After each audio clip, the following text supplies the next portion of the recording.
Welcome to the Therapy Show. I'm Lisa Mustard, your host and guide on this journey of learning and professional growth. Here, we transform the way you earn continuing education contact hours. Whether you're on a walk, on a break in between sessions, commuting, or even preparing dinner, you can engage with cutting-edge insights from leading subject matter experts. Each episode features conversations with seasoned professionals who share effective techniques and tools tailored for busy therapists like you. Our goal is to enrich your practice and fit seamlessly into your active life, ensuring you stay informed and inspired without the hassle of traditional methods. You can say goodbye to sitting in front of a computer screen watching hours and hours of recorded trainings. Instead, we make continuing education as easy and accessible as your favorite podcast. So make sure to visit the website, lisamustard.com, to sign up for our continuing education membership. It's a fantastic way to earn your credits while enjoying the podcast. Join us on the Therapy Show, where your professional development continues wherever you are. As a therapist, I've had so many clients come to me feeling anxious, drained, and even hopeless about political changes and stress. And I wanted to give them more than just a conversation. I wanted to provide real tools to help them cope. And so that's why I created a workbook for navigating political stress.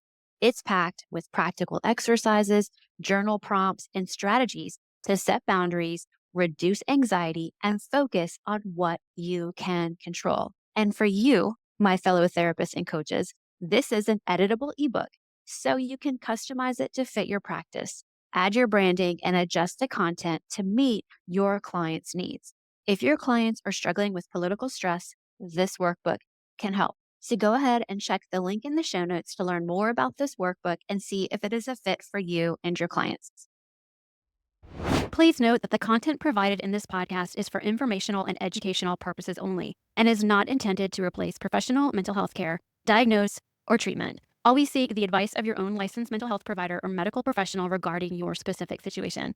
While I am a licensed marriage and family therapist and my guests are also professional counselors, the discussions in this podcast are meant to offer general insights and should not be taken as personalized therapeutic advice. Listening to this podcast does not establish a therapist-client relationship with me or any of my guests. If you are experiencing a mental health crisis or have thoughts of harming yourself or others, please contact a mental health professional, call 911, or go to the nearest emergency room immediately. You can also reach out to a crisis hotline such as the Suicide and Crisis Lifeline at 988 in the United States for immediate support. Every individual's journey is unique, and what works for one person may not be suitable for another, so please use discretion and seek appropriate care as needed. Before we dive into this Podcourse, I wanted to give you a quick heads up. This episode contains hypothetical scenarios and examples that some listeners may find explicit or sensitive. These discussions are for illustrative purposes only and not intended to offend or shock. Listener discretion is advised. Well, hey, friends, welcome back to another episode of The Therapy Show. I'm your host, Lisa Mustard, and this week's episode is a Podcourse, which means it does qualify for one continuing education contact hour, and Mustard Consulting LLC is a NBCC approved provider. So if you enjoy this content and you would like to earn the continuing education contact hour, just head to my website where you can purchase the Podcourse. So what that means is you will then have access to the learning management system where you can listen again to the content if you like, and then you'll take a short self-study quiz, evaluate the course, and then receive your certificate of completion. It's simple and easy. At least I think so. If you have any questions, of course, feel free to reach out, lisa@lisamustard.com. I'm here to answer your questions. You guys know all my pod courses are now $5. So now that we got that housekeeping out of the way, I would like to welcome to the episode Dr. Johann D'Souza. Welcome. It is so amazing to have you here. Thanks. You too. I'm very proud of what you do, and I'm glad to be here to talk to your audience.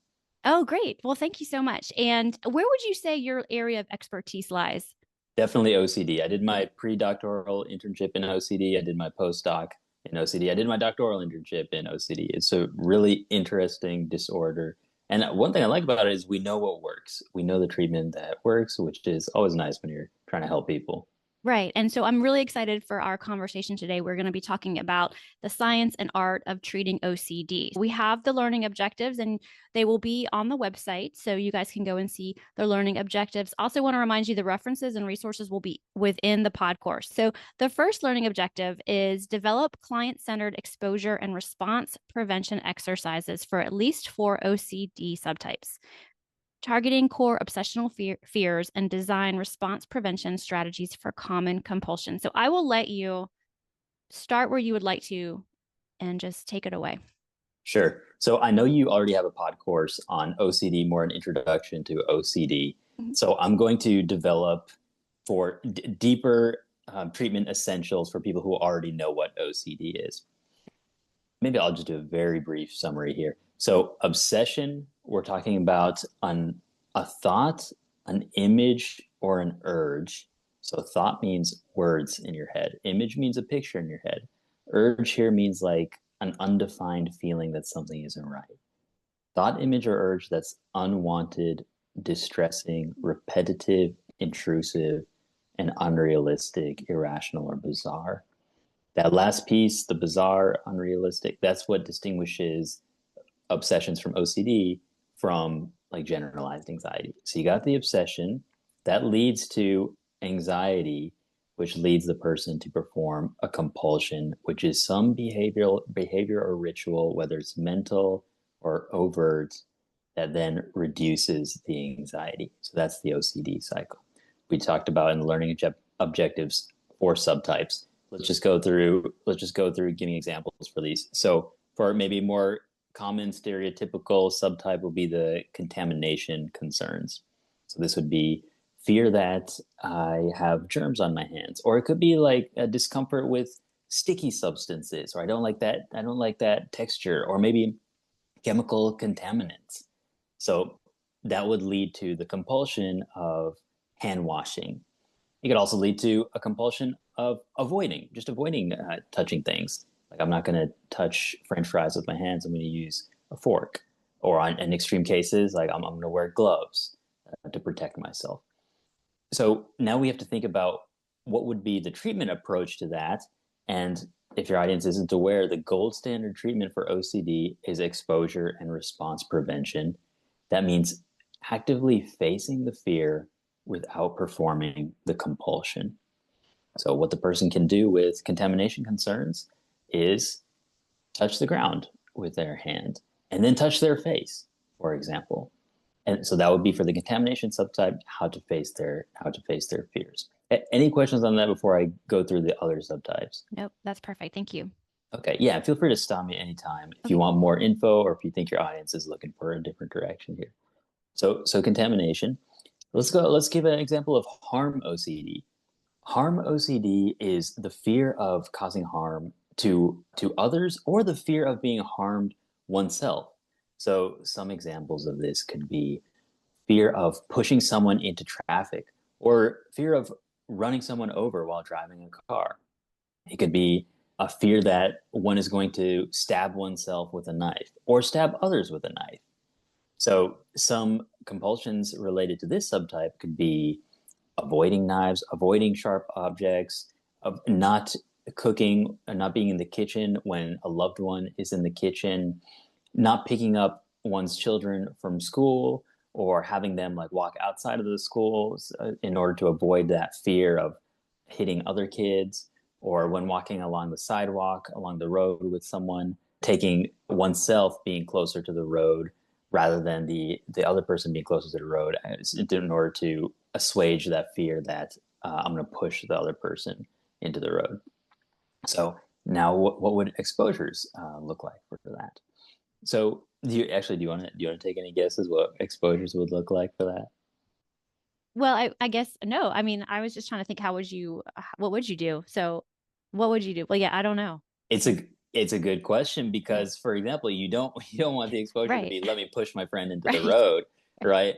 So that's where we get into imaginal exposures. Hmm. So with the contamination fears, I gave the example of real life exposures or in vivo exposures, Latin for in life, which are great, but sometimes they're not practical. if it involves doing something harmful to others or unethical.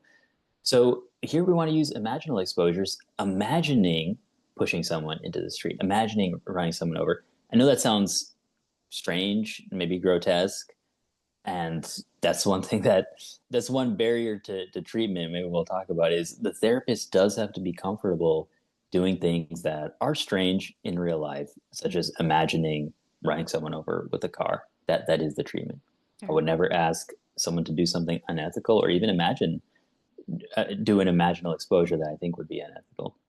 Um, so we want to make these imaginal exposures as real as possible. And one way to do that is to incorporate data from the senses. So it's not just the visual data. You know, in fact, why don't we just do one of these right here and give an example? So you're walking along the road with a friend, and your friend is closer to the road, and cars are whizzing past, and you just have this urge, this fear of, oh, what if I push my friend over? And you have this urge, like, what if I push my friend? Almost like how sometimes when we go to high places, we kind of have this fear, like, what if I jump over? So you have this fear, and you get distracted, and before you know it, a car whizzes by, and you just automatically push your friend over, and the car just knocks into him full speed and drives over him, and you hear the crunch as the car is driving over your friend's body, and you see the blood everywhere, and you hear people screaming. And the worst part about it is you felt kind of good about it afterwards, and that makes you think like, wow, I'm a horrible monster. So that's an exposure. Again, I know this is like very strange and bizarre and maybe disturbing, but that is how we would do an exposure to help someone overcome that fear, and it's very effective. Mm-hmm. With the knife exposures, we can get a little bit more into the real life exposures.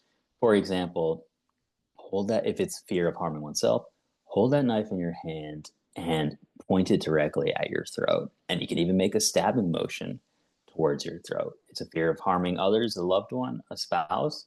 Hold the knife to the spouse and make the gesture of stabbing the spouse.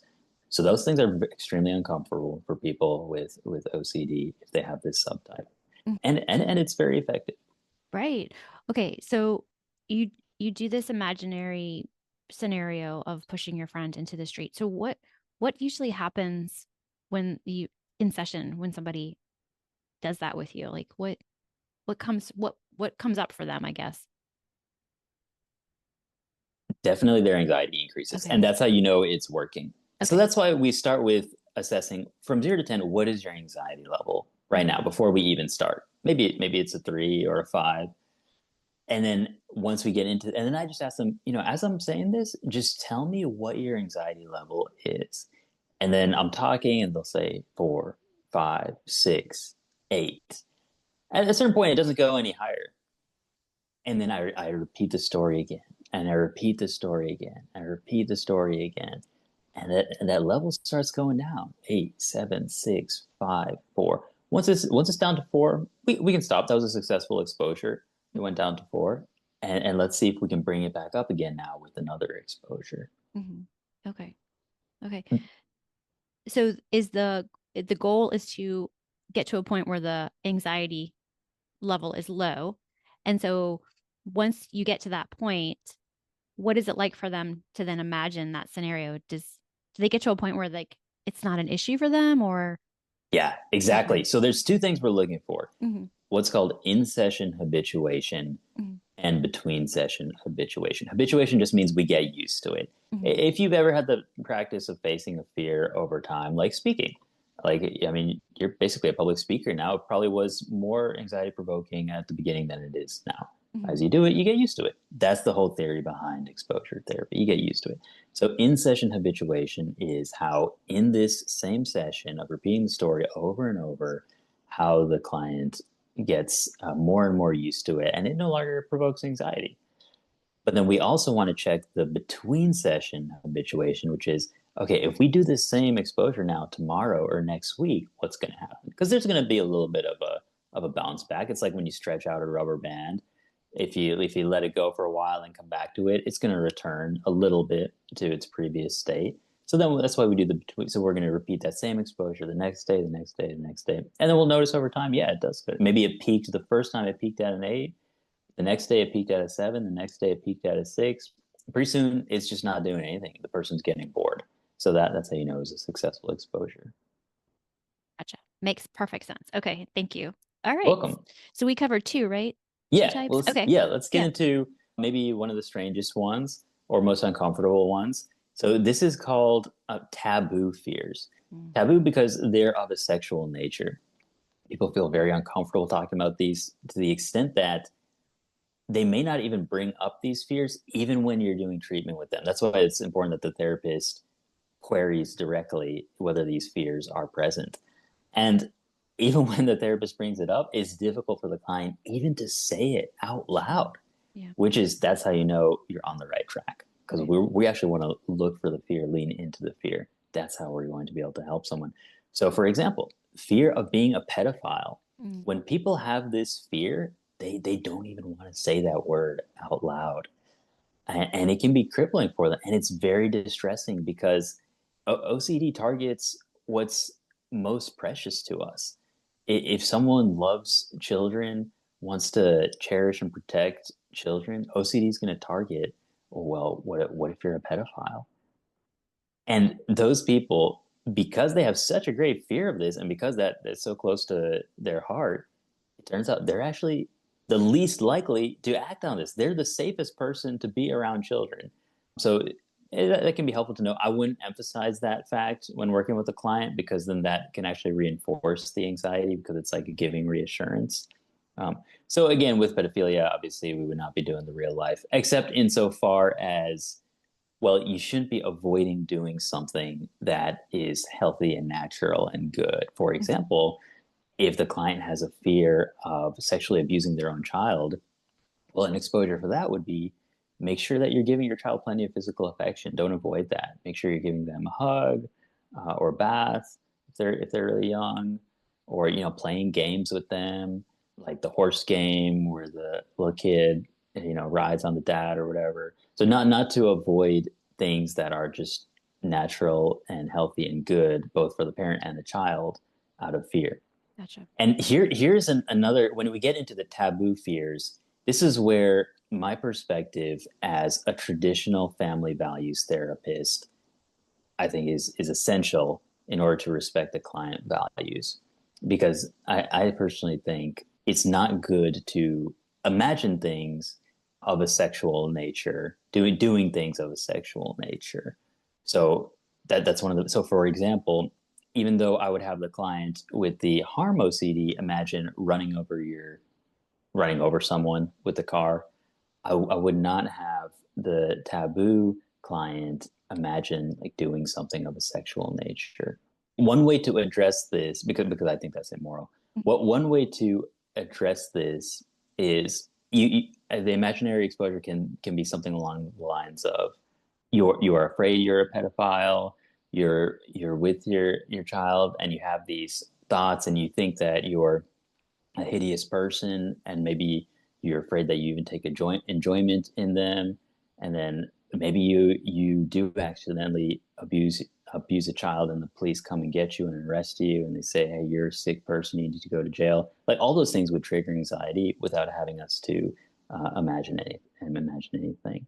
So that's important because sometimes when people have fears of a taboo nature, they will go to a therapist and their therapist will say, well, one exposure would be to watch pornography. And I just don't think that's moral. Also, I think it's very confusing to the brain because there can be an attractive aspect to it. So it actually might not even be the most effective exposure to begin with. Any questions on that bizarre topic? No, I Okay. mean I'm with you on that. I was wondering how you would do that, and I agree with you. I wouldn't want to do that either. I wouldn't make sense. It's very, in my mind, immoral as well. So that thank you for clearing that up and giving an example of how you would work with it, so people can go, oh, okay, well that's one way to. I mean, are there therapists out there you think that would have them do that? Well, I'm very sorry to say this, but there was a therapist called Conrad Bars who published this treatment, and the name of it escapes me, but the idea was for people who have a fear of viewing pornography, his exposure to his treatment for that was you should just view it as much as possible until you get used to it. The tragedy of it is he actually claims to be a Catholic therapist, and this treatment goes against even Catholic morality. Mm. But it just goes to show how misguided people can be, which is why it is so important. Depending on the type of diagnosis you have, the type of symptoms you have, is very important to work with someone who has traditional family values, whether they say that they're of your faith or not. Because, like in this example, someone can say they're Catholic but not have traditional family values, and on the other hand, someone can not be Catholic and have the traditional family values. Right, right. That's a really good point. Okay. I'm glad you shared that because I wouldn't, I'm not an, and don't ever see OCD in my work. So this Okay. is really helpful to know. Okay. All right, great. And the name of that treatment was called mortification therapy, which one of my mentors wrote an article against. So if you want a counter argument to it. So another subtype where traditional values plays an essential role is the scrupulosity subtype. So scrupulosity is an overly sensitive conscience to the point of being irrational or superstitious. It's a fear that God is mad at me. It's a fear of an excessive fear that God is mad at me, an excessive fear of doing something immoral. Mm. So, and this is where whatever the person's religious or moral upbringing is going to be really crucial to how the symptoms manifest, and then how we want to construct the exposures. So that's why it's helpful to really know. I do work a lot with Catholic or Christian clients who often seek me out for that reason. So, for example, with scrupulosity, it could be excessive checking on what degree of sin did I just commit? Did I commit what they call like a light sin or venial sin, or did I commit a mortal sin or a grave sin? Because for Catholics, the approach to that is different. Like, if it's a mortal sin, then I can't receive the sacrament of communion. I have to go to confession first. But if it's a venial sin, I can. So there's this fear, for example, and it can be about anything. It could be like an impure thought popped into the client's mind, or the client said something that wasn't. He's questioning: was it completely true? Was it a lie, or was it like just like I didn't reveal all the information? Was I really saying what I felt? But to the point of being just very, very overly sensitive. Like someone asked me, "How am I doing?" And I said, "Oh, I'm doing good," but really, like I was actually having a bad day. So maybe was that a sin because I said that? And then the compulsion, this is very difficult to treat sometimes because the compulsions are very internal. For example, temptation against purity, image that pops up in the client's mind, we have to really get down to the details to see what was there will involved in it? Did the person like actively engage in entertaining the idea, or was it just a fleeting thought that we have no control over, like a song that just pops up into someone's head? And how long did it last? Was it like minutes of fantasizing about this thing? And the one confusing thing is, yeah, our bodies can take enjoyment in those thoughts even if we're not actively engaging in it. So it's not even a sin to just take enjoyment in a thought that has fleetingly pops up in our head, as long as we reject it as soon as we're aware of it. So obviously we're getting really into the details of like for a Catholic client what that would look like, but those details are going to be important. And then the compulsion would be repeatedly checking, Mm. oh, how long did I spend thinking about this thought? How much was my intention involved in it? How much was my will involved in it? Asking for reassurance from other people. Do you think going to a priest over and over and over again, going to confession repeatedly, going back to the same examples over and over, even after they've already been discussed and addressed, avoiding receiving communion and not for a good reason? So probably any experienced pastor or minister, it will have dealt with people like this. It's really important for them to realize that giving reassurance is only going to make it worse. It's just participating in a compulsion. And on the other hand, just like getting annoyed and frustrated with the person is probably not going to be the most effective either. So if this is the case, it would be good to consult a professional to be able to lead them through these exposures. And again, these exposures can be tricky because if it's a question of sinning, like we wouldn't want the person to intentionally commit a sin, but it could be, hey, sitting with that uncertainty. Yeah, maybe it was a mortal sin. Maybe God is mad at you. So let's sit with that uncertainty. You're not going to know for sure. And we don't have to have 100% certainty to receive communion. You have to trust your spiritual director. You have to trust your confessor. If they say you're okay, even if you don't feel okay, then you should do it.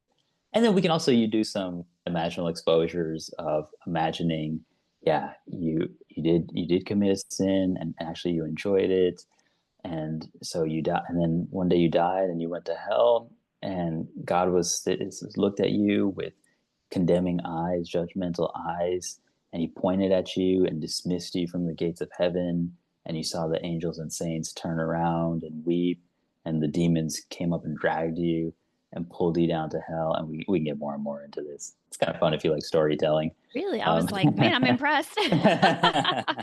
That's really impressive. And I was thinking, well, what if this was like an Orthodox Jewish client? Like, do you know how to work with that as well? Like, that's kind of what I was thinking too. Like, man, I have to be up on my biblical stories. Right. Excuse Yeah. me. So I Mhm. might not be the best person if Mhm. it's like really of a like religious liturgical nature. I wouldn't know all the details. But if it's of a moral nature, maybe I could because there's a lot of overlap with Sure. Christianity. But that's where so one person who does this well is Kate from Stick with the Ick. So she's an OCD therapist Mhm. who specializes in faith-based OCD. So she works with people of all different backgrounds and she knows what those different distinctions. So if there are That's people come from other backgrounds, they can check that out. Oh, that's really cool. Okay, so there's four types. You've covered all four. What And would just to you clarify, there's go ahead. other subtypes, but Mhm. just for those The are main ones. four examples. Yeah, Which exactly. one is the most common, you think? I don't know the statistics on it. Yeah. That's a good question. Yeah. Okay. I was Um, just curious. yeah, that's a good question. I mean, again, stereotypically, you think when you think OCD, you think contamination, but typically, if someone has one, is so I don't. It's very rare that someone only has one subtype. With OCD, there's going to be a number of manifestations Mm. and they come and go. So maybe originally it was just one subtype, then it sprang to three. And maybe there's like a couple symptoms in the scrupulosity, but it's mainly harm OCD. The other subtypes for your audience are going to be something called not just right, which means that something just doesn't feel right. Like, for example, when I wear my sweater, the way it lines up with my shirt and like the wrinkles in it, it's not right. I need to adjust it. Or when I tie my shoes, oh, my left shoe is a little tighter than my right shoe. I need to adjust it. So these little weird things that only the person can really notice and can't really put into words. That's the not just right. Oh, another common one, stereotypical one, is the ordering and arranging. Mhm. So needing things to be arranged the exact way, put in a certain order, not having them be out of place. So I think that pretty much covers the gamut. Okay. Okay. Does OCD go away on its own? Is that possible? Typically not Okay. because the person will be giving into compulsions. I mean, it's a rare person. Some people intuitively figure out, hey, if I just face my fears, it gets better. Hmm. Hmm. And then so they face their fears and then the OCD doesn't build up. But most people, the natural human tendency is to avoid doing things that are uncomfortable. Sure. So OCD is just going to build up over time. Okay. Now, again, it is kind of like whack-a-mole where randomly some symptoms may disappear and other symptoms may pop up. That's why we need to have this comprehensive mindset to, hey, no matter, it doesn't really matter what your symptom is, as long as you have the attitude of, I'm going to lean into the fear and actively approach it. And then that's the universal approach to treating OCD. Okay. Okay. This is so helpful. So good. Good. I'm glad. Yeah. Yeah. So where would you like to go next? So let's do the second one, which is develop exposure and response prevention hierarchies for OCD treatments across the four subtypes. Okay. So this is a logical progression from where we were. So the idea with the hierarchies is most people are uncomfortable facing the most difficult situation first. So if someone is afraid of stabbing their loved one, it's going to be really tough for them to go home that night, pick up a knife, tell their wife to lie down on the ground, and then pretend to stab them in the throat with the knife. That would be difficult for someone who doesn't have OCD. Right. Exactly. Yeah. which Well, is which is called overlearning. mhm. We go above and beyond even what is typical, what is normal for people who are healthy, so that we really eradicate all the OCDs. Kind of like scraping out all the cancer cells. We don't even want to leave one cell behind so that it doesn't grow back. So that's the rationale for the overlearning. Um, so because it's difficult to just jump right to the most difficult, which is called flooding and is very effective if people are willing to do it. But the alternative to that is the graduated exposure. Start easy, build to medium, then go to the difficult ones. And this is where the exposure hierarchy comes into play here. The hierarchy is the ladder of difficulty. I usually go rate it from 0 to 10, 10 being the most difficult, 0 is absence, 5 is in the middle. So let's just come up with examples of how you can face your fears at these different difficulty levels. So sticking with the knife example, maybe the first one is simply just being in the kitchen with the client's spouse with a knife on the table. In fact, that might even be too much for the person. Um, so maybe it's just imagining. Maybe it's just imagining that. Imagine being in the kitchen with a knife on the table, and then stronger than that, higher than that would be now you're actually using the knife in the presence of your spouse, and the highest would be imagine or like pretending to stab your spouse. So we build up a little by little. It takes some creativity on the part of the therapist and on the part of the client to be able to break down the exposures. And that's one key skill that we want to pass on to the client. Because remember, with this CBT family, specifically exposure and response prevention within the CBT family, it's all about helping the client become the expert so that the client is no longer dependent on the therapist. So maybe for the first hierarchy, I'll just walk the client through it, break it down for them. But more and more as we go forward, I want the client to be able to develop the skill of being able to create their own hierarchy by breaking down their fears into smaller ones or creating bigger ones, which might take some imagination. Well, how can we get you up to a 10? You know, okay, 10. I'm not sure what that is. Maybe it's like one of my supervisors did this exposure with a client where he was a skinny, healthy guy, and he had these veins on his arms. So he had the client take the knife and just trace his veins with the knife. So that's an exposure for the therapist, I would think, as well. So, and the client, it takes some creativity to come up with those. So helping them develop the skill of building up the hierarchies. We can go through different examples. That's the knife example. What Mhm. about for the would it be helpful, do you think, for your audience I think to so. I think that would be okay. helpful. Okay, so let's go with the harm OCD with the car. Mhm. So maybe I'll save my voice a little and pop this onto you. So what would be an easy, like a 0 to 3 level example of a fear exposure with the harm OCD of the car? That's where we're pushing somebody in front of a car. Yeah, exactly. Probably just going outside and walking down the street with somebody on the Exactly. sidewalk. Yeah. Exactly. Yeah. Yeah.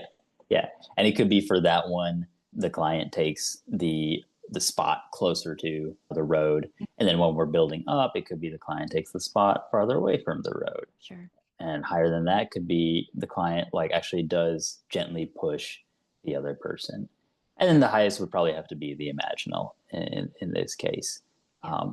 So with the scrupulosity, the highest would probably be receiving communion, Mhm. even thinking that, well, maybe I did commit a mortal sin, but I'm not sure. Or it could be doing that, like imaginal exposure of going to hell. Mm. And a more medium one would be only asking for reassurance one time. So just eliminate if someone does a lot of compulsions, we can do an exposure. We can challenge them just by starting to reduce compulsions. And maybe an easy exposure in that one would be we could just do the imaginal exposure, but fewer details. Like it could just be one sentence, like "I will go to hell." So sometimes actually that can be very powerful. But if it's just fewer details, it can also be less provoking. Okay. So Okay. That's very helpful. good, Yeah. yeah.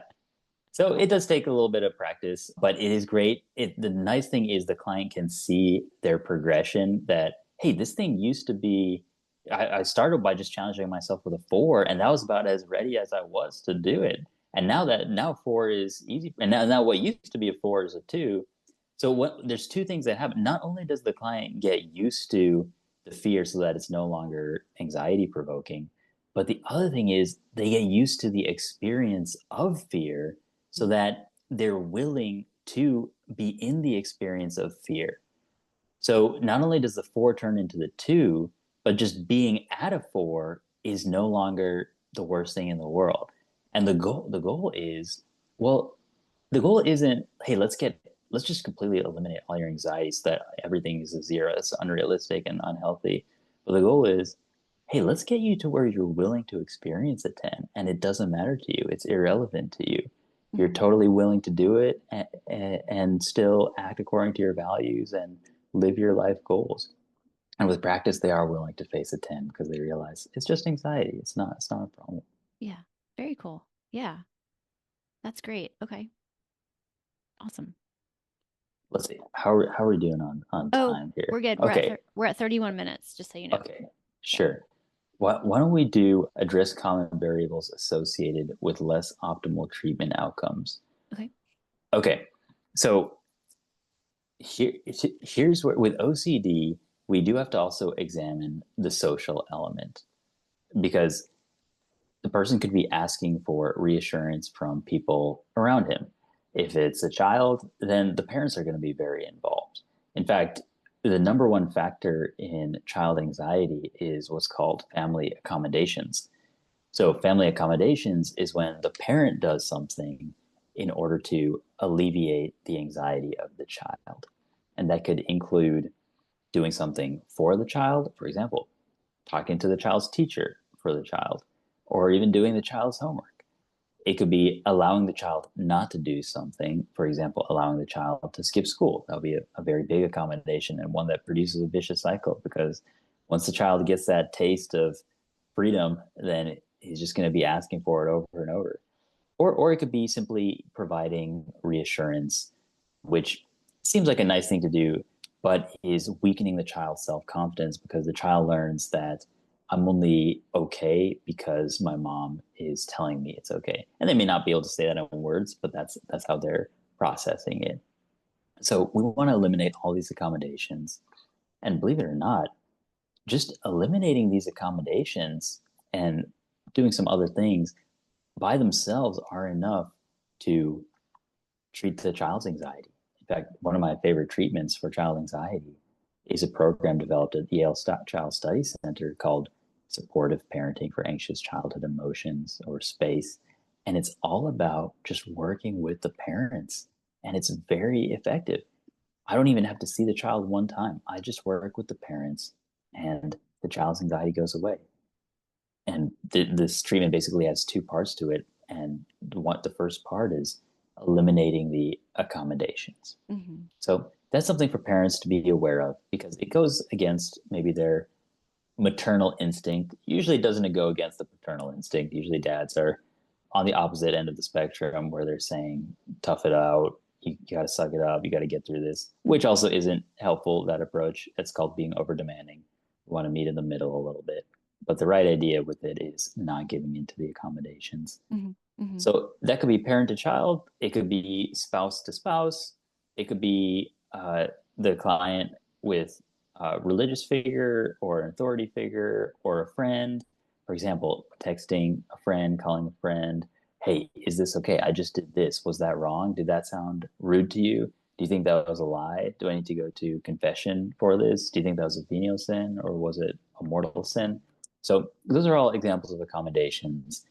As long as those accommodations are taking place, the OCD is not going to fully remit because those are all ways of compulsing, ways of avoiding the fear. So one of the most common features of suboptimal performance or reaction to treatment. Another one is, technical term, overvalued ideation. Another way of saying this is poor insight. I don't know why they have these complicated terms that don't make sense even to professionals, but poor insight, that means lack of self-knowledge. This is much more common in OCD than it is in generalized anxiety or other anxiety disorders. Mm-hmm. People are less likely to have the awareness that this fear I have is irrational and is OCD. So, for example, like with the taboo concerns of being a pedophile, I worked with someone once who he couldn't leave their house and checked under tables and in closets to see, is there a child hiding there that I may have abused? Yeah, that when it gets to that, it gets to the point where it almost seems like a psychotic level of lack of insight, where the person is just cannot distinguish reality from the fear, from the imagination. Most of the time, it's not that extreme, but often there is some reduction in insight, where part of our goal is, let's help the person get a more realistic view so that the person is able to evaluate and distinguish between what is OCD and what's not OCD. It's also very common with scrupulosity. Is this OCD speaking, or is this you speaking? Mm-hmm. Is this real, or is this just OCD? Mm-hmm. And I would just ask that question to people when they ask me, "Hey, do you think this was OCD, or do you think this could happen? Do you think I should be doing? Do you think I should be doing this?" I just turn it back on them. Is that OCD talking, or is that you talking, to help them develop the practice? Because if they don't have that insight, if they're not able to distinguish what is OCD from what is not OCD, then they're not going to be able to identify it and treat it and lean into it. Yeah. So I have a question. So would that show up in other areas of their lives too? Not being able to discern from in other situations, maybe? That's actually a really good question. With OCD, if it's OCD alone, it wouldn't. Okay. But the reason I say it's a good question is because that could be a differential criteria for distinguishing from psychosis. Yeah. Because with psychosis, it could pop up in Mhm. other areas of their life. Yeah. I was wondering about that. And if it is both, could it be both and? OCD and psychosis? Uh-huh. I don't see why not. Okay. They probably wouldn't be.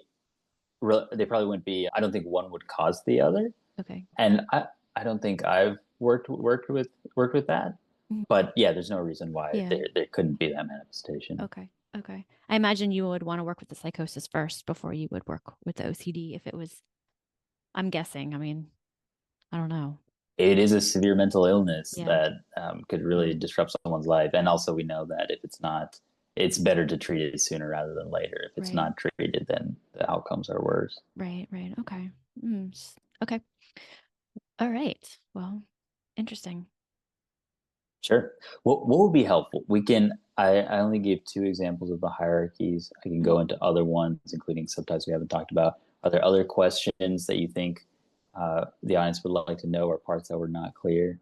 No, well, I mean, I think you're doing a great job, and I want to definitely respect your time. So I don't want to, but I was curious about, let's see, are there other common variables that associate with less optimal treatment outcomes? Like other things that might get in the way? Well, one universal thing when doing CBT is the client's adherence to the homework and to the action plans. Okay. So this is, while it is the most effective treatment, as or more effective than medication, and definitely more effective than any other form of psychotherapy, it does require practice, and the client does have to be willing to practice. And so that can be difficult for both client and therapist when the client is not willing to practice. And here's where the therapist skill of motivating the client is so important. And maybe the biggest motivator is seeing progress. I think there are two big motivators. One is understanding how the disorder works, and then how the treatment works. that can bring relief in itself, and it can help the client see a trajectory of change and growth over time that, okay, this makes sense. If I just do this, then over time it will get better. If I just face my fear, it's just like any other thing I've practiced in my life. If I do it, it gets easier, and then the next time it's easier, and then the next time it's easier, and the rationale makes sense. Mhm. So the psychoeducation, I think, is important so that people are internally convinced why they should be doing this, and they have hope that they will be getting better over time. But the best thing is experiencing that change and that growth themselves, which is why I really like to do some exposure in the very first session so the client can immediately experience the effectiveness of it. So once they have that first experience of this was difficult to talk about, it was at a 4 or a 5 or a 6 or 8, and now it's down to a 3. Wow, that's new. And Mhm. let's do it again, and let's do it again, and let's do it again. And yeah, now we can just talk about freely about you going to hell, and not only does it not bother you, but you think it's kind of silly and laughable. Mhm. Right. Or Yeah. you get bored when we're doing the exposure, you get bored. That's a great sign. Mhm. So the more that we can get the clients to experience the benefit, experience success, the more motivated they're going to be. One way of doing that is by incorporating mindfulness. I love mindfulness, very influenced by acceptance and commitment therapy, or ACT, Mhm. or one skill of which is mindfulness. And mindfulness is great, especially at the beginning, because it just makes the clients feel better. They calm down, they feel more relaxed, they're more focused, they're more in tune with themselves, and it's it's a factor in optimizing the effectiveness of exposure, because we can use the mindfulness to tune in to our discomfort, and the more we tune into it, the faster it's going to dissipate. So mindfulness is a way of better processing the uncomfortable emotions. And when clients have a taste of that, they can really see how quickly their body will habituate to it, especially if we open up and practice mindfulness of the interoceptive discomfort. That's the discomfort physically in the body, in the chest. Let's feel it there in the center of the chest, how heavy it is, what weight it is, what color it is, what shape it is, what size it is, what temperature it is, whether it's moving. And the more we feel that, faster it's just going to disappear.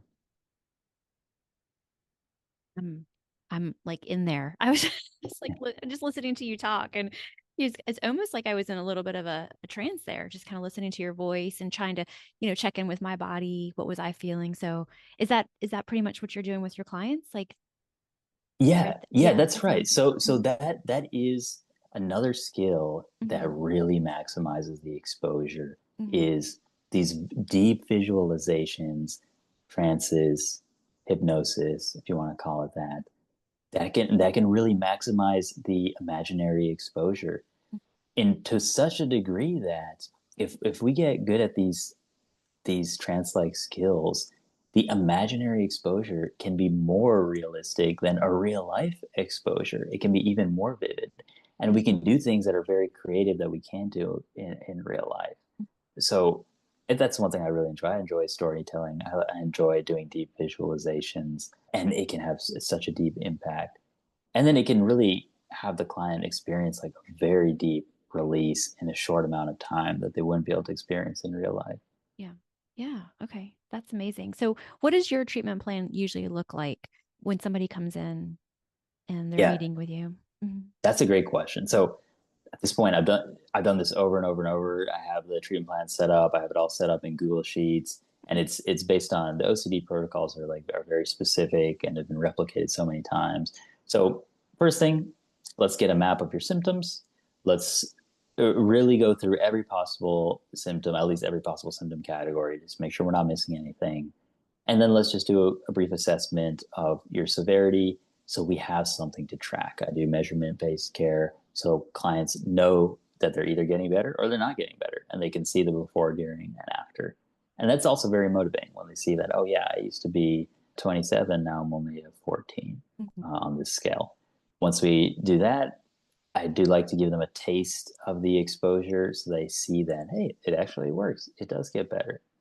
Now, initially in the treatment process, we're going to be focusing on growing in awareness, self monitoring, how often these thoughts come up, how often these compulsions come up, what is your reaction, what do you do to avoid, and the client will come back and realize, oh, you know what, maybe it was actually worse than I thought, there's more symptoms than I thought, I do it longer than I thought I did, I'm avoiding more things than I thought I did. Mm. Just that self-monitoring is a treatment in itself. And then let's break down your fears. Let's pick one fear, let's break it down. Now maybe we'll start with, let's go through the fours, everything that's a four and below. Let's just eliminate all compulsions for those. So I'm not asking you to eliminate something that's a 10. That's too difficult. It might be too difficult right now. Unless you're game for it, I'm not going to go slower than the client. But at fours and below, we should eliminate all those compulsions. And let's practice 15 minutes a day of actively doing an exposure, actively imagining stabbing someone 15 minutes a day. The treatment protocols and the research studies say 60 minutes, 90 minutes. That's great. I wish people would do that. You'll get a lot better quicker if you do that. But I don't think I've met a single person in real life who's willing to do a 90 minutes a day of exposure. If you're doing 15 minutes a day, I'm happy. And then we simply build it up. You start at a 4, let's get to 6, let's get to an 8. Let's involve other people, especially if there's people who are giving you reassurance in your life. And then we end with the overlearning. Let's go above and beyond. And then in the last session or sessions, relapse prevention and maintenance of gains. At this point, the client is really the teacher. I'm not telling the client things. I'm asking the client, hey, how would you do an exposure in this situation? What does your OCD cycle look like? If your symptoms came back, what would you do? And when they're able to handle all that, then they're ready to go out on their own. Great. Okay. This has been just amazing information. Thank you so much. I don't know if this, I just want to ask one more question. In thinking about how somebody develops OCD, is there usually like something that happens in their life, like a trauma or an experience that, and I know it's fear-based. So is there something there? I just, That's a great question, yeah. Lisa. So there's two components to this. Mm-hmm. One, OCD has been shown to have a strong genetic component. Okay. So that is pretty clear. In fact, there's another large study coming out now from Baylor, uh, going into the Latino population and the genomic differences and similarities with them as compared to the non-Latino population. The reason I bring up that example is just to show the state of the research, that it's so clear that there's a genomic influence that we're even drilling down to subtypes of like racial differences, if there are any. I don't know if there will be, but so that's important to understand for a couple of reasons. One, chances are you're going to know a family member, if you think back to it, that manifests similar symptoms, if you know what to look for. Okay. And then two, there's going to be disorders similar to OCD, actually within the same family of OCD, obsessive compulsive related disorders, that have a similar genetic variation to it that you may not expect. For example, tic disorders, motor tics, vocal tics, like Tourette's, skin picking, hair pulling, even body dysmorphic disorders, hoarding. Those are actually genetically related to OCD. So either the client will manifest some of those, or there may be relatives that do.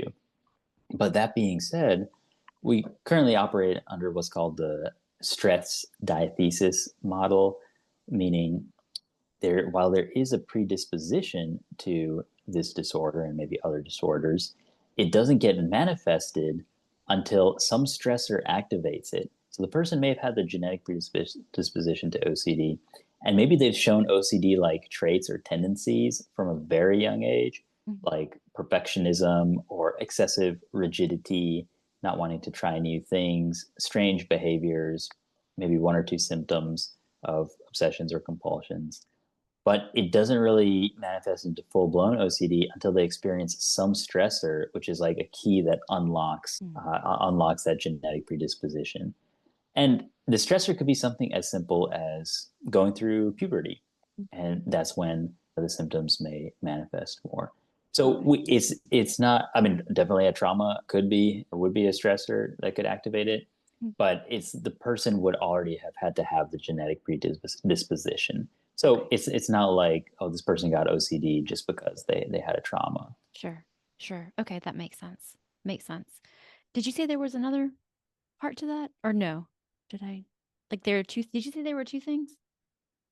Oh, yeah, Okay. I did. So those Okay. two things are, one, the genetic predisposition to it, and then two, the subsequent stressor that kind of like unlocks that and makes it manifest. I gotcha. Clarification. Okay, that makes sense. All right.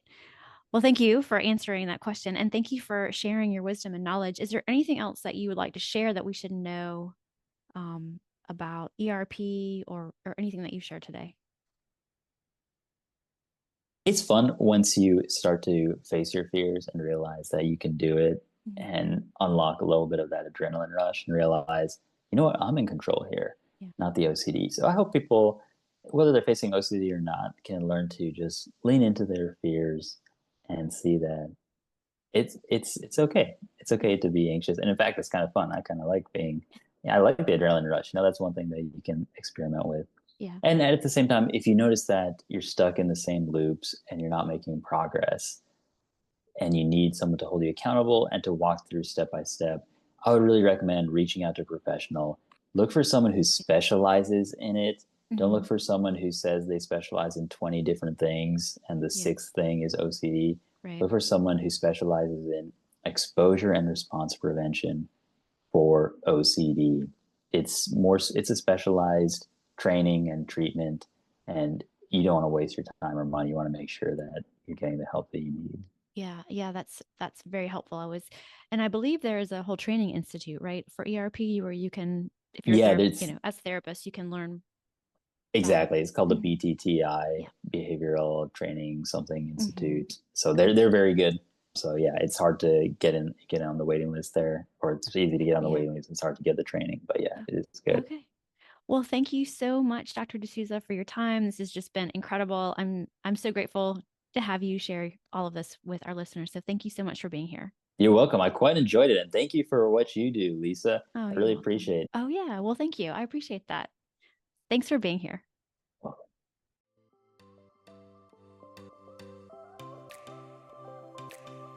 Please note that the therapy show with Lisa Mustard is for informational and entertainment purposes only, and not a substitute for professional medical or mental health advice.